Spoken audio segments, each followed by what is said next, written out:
Au nom du Père et du Fils et du Saint-Esprit. Amen. Shalom bien-aimés frères et sœurs dans le Seigneur. Nous sommes aujourd'hui le vendredi 10 juillet 2020 et nous méditons l'Évangile selon Saint Matthieu chapitre 10, versets 16 à 23.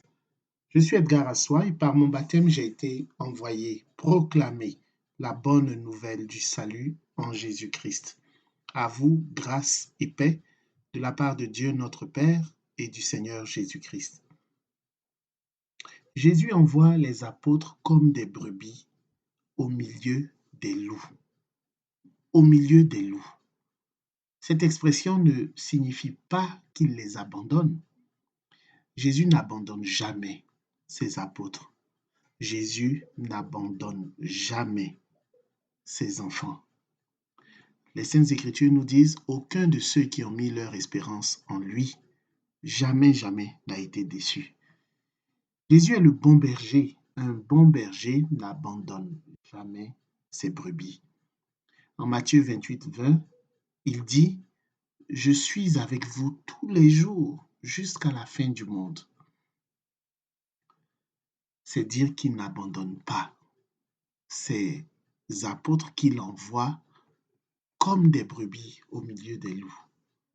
Les missionnaires, cela signifie plutôt que les missionnaires seront persécutés. Ce sont des instructions pour la mission.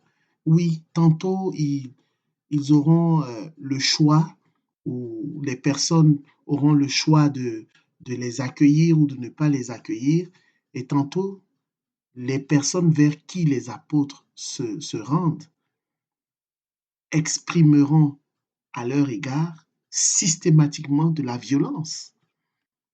Jésus les avertit, Jésus nous avertit, nous qui sommes aussi appelés à aller en mission. Nous sommes envoyés pour proclamer la bonne nouvelle du salut. Ces instructions sont valables aussi pour nous. Il est temps que les apôtres aillent sur le terrain de la mission, sur le terrain de la moisson, et qu'ils se frottent et expérimentent les épreuves dues à leur activité d'évangélisation. Les épreuves sont inhérentes à la formation et participent même du salut. Oui, une vie chrétienne, la vie d'un être humain est jonchée d'épreuves. On ne peut s'en extraire, je veux dire. Romains chapitre 5, verset 4 déclare « La détresse produit la persévérance, la fidélité éprouvée, la fidélité éprouvée produit l'espérance. » Jésus dit face à toutes les persécutions, mais celui qui tiendra jusqu'à la fin, celui-là sera sauvé. Il y a bel et bien, et l'on le comprend en lisant ce verset, une corrélation entre la persévérance et le salut. Ceci dit, Jésus encourage les apôtres à s'armer de ruse et de fuite. En 2 Corinthiens 12, 16, l'apôtre Paul dit « Je ne vous ai point été à charge, mais en homme astucieux, je vous ai pris par ruse. » Alors, il ne s'agit pas d'une ruse à connotation négative, non. Paul a usé de ruse pour n'être point à charge de personne. Par sa ruse et son astuce, c'est-à-dire en travaillant et en gagnant honnêtement sa vie, il n'a pas exploité les habitants de Corinthe.